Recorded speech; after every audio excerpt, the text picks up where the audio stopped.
'99 Passat came in with a noisy engine, lack of power, loss of power. There's like 5 or 7 codes. None of them deal with camshaft position or crank correlation. First thing we did was pull the cover off on the front or pull it forward, and we saw that the belt was really loose. It's tight right now because when we turn the engine, things tighten up. But you can see here, this one's tight, that's tight, that's tight. This is where the free movement is right now, or the free play. And but you can see right now the crank is at top dead center right here. And at top dead center, the cams should line up. So if I take this cam bar, hook it into the bank one, it should match down here, and you can see it's off angle, so it obviously jumped time. Hopefully it didn't bend any valves, but now that the crank is locked, we're going to take the pulley off so we can get a detensioner down here.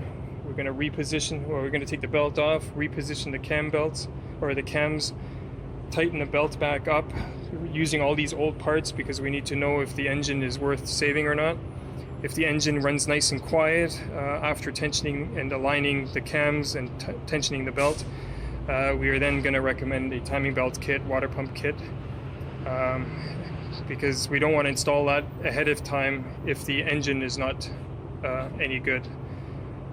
You don't want to sell that and then tell him he needs a motor job. So anyways, that's it. There might be an update, there might not be. Okay, so we got the lower cover off, and here's the lower tensioner roller or idler roller.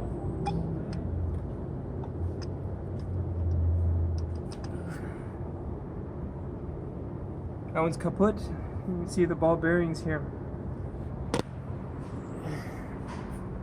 Two of the ball bearings came out, as well as this seal here when he took the lower cover off. I can't see where the cover is now. Oh, here it is. It looked like this belt was done before because of these white marks. Somebody put white marks everywhere, but if they put a new belt on, they obviously reused some parts. You definitely want to not reuse any parts. Okay, so we just got it aligned now. Again, everything's aligned with the new roller on the bottom. Everything else is used. We want to make sure there's no noise. Start it up.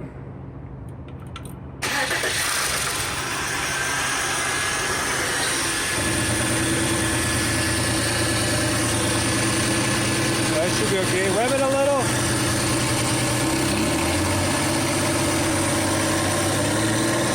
Okay. Should be good enough. Lucky customer. Okay, this is the one that my coworker was working on that had the belt that was all loose. Right now it's loose because I locked the crankshaft with a special tool, and then I put the pin back in the tensioner, so you can see it here. Let me just lift it a bit. Come on.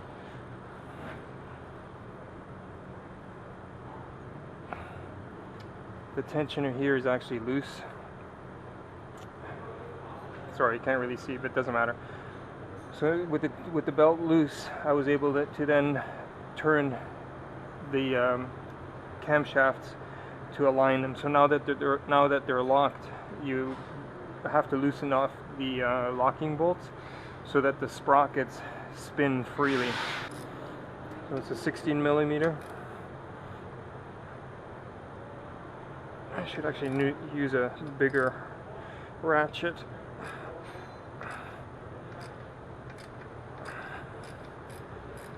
You just want to loosen the bolt.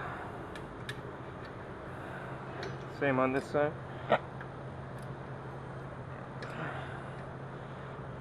Let me just get a bigger ratchet. There we go. See, it's a lot easier with the bigger ratchet.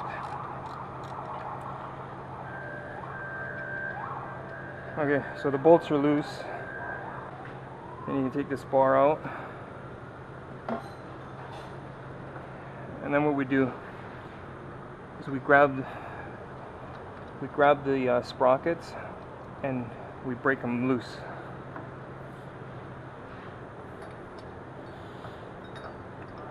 You can grab in on the hole like this or on the outside, whichever works. You've got 2 fingers or single fingers.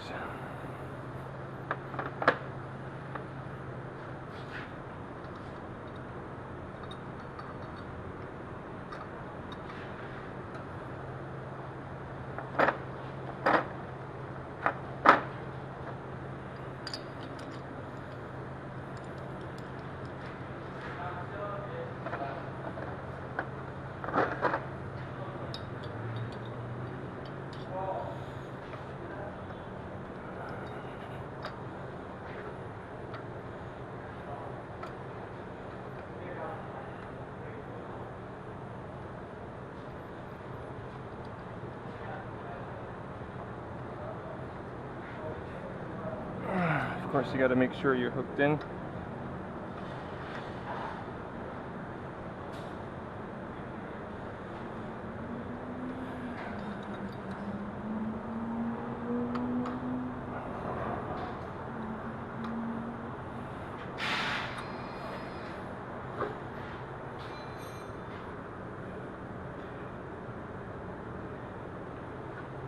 Okay, and then all you do is you tighten up. You tighten this guy up, and that frees the sprocket.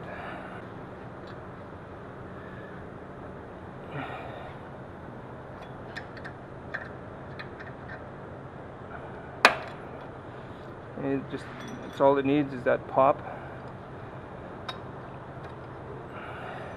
Now you can see the sprocket is loose. The camshaft hasn't actually moved. It's just the sprocket that's loose.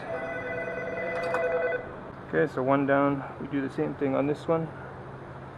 Doesn't matter which way you orientate the puller, as long as it gets a good bite of the pulley.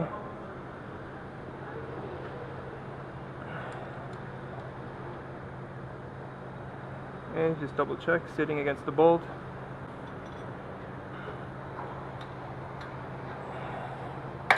And that's it, simple as that. You can see this one is loose now. This one's loose. And basically the idea behind it is that you replace all the rollers, water pump, obviously you put the new timing belt on, and then what happens is you put the locking bar on as well, just to make sure that nothing is turning. And then as you tighten the belt here, you can see here, when I apply pressure, obviously the tensioner will apply upward pressure, but as I'm applying pressure, this camshaft wants to move. Okay, you can see how much that moves. So if you don't lock these camshafts, or if you don't free these rollers, as you tighten the belt, physically the camshaft will move, and that can affect camshaft timing. It might not set a code for camshaft position. Here's one of the camshaft position sensors. The other one on this bank is at the back. So it might not set a cam code, but the possibility exists. And the fact that the valve timing, even though it moves only a little bit, is not ideally where it's supposed to be. And that's the reasoning behind having these loose. So basically, you adjust the timing, or the tension, sorry. Once the tension is to where it's supposed to be, you lock that into place. Then you tighten down these bolts, and you lock the actual sprocket to the camshafts. So hopefully that was a bit of clarification to go along with one of my other videos. I'm not sure how much of this I'm going to film. It may just be a short video that I add separately or into my various bits, or I will end up showing the rest now of the removal. And I apologize if I do that I didn't show the service position here, how to get to this far. Maybe rely on my other videos, but the boss was off this week, so I didn't get a chance to take it apart. But it looks like I'll be continuing on this thing this weekend. Hey guys, sorry I didn't film the rest of the teardown and the installation. the boss was off this week or that week, and I kept getting interrupted with phone calls, and then also obviously having to talk with customers at the front counter.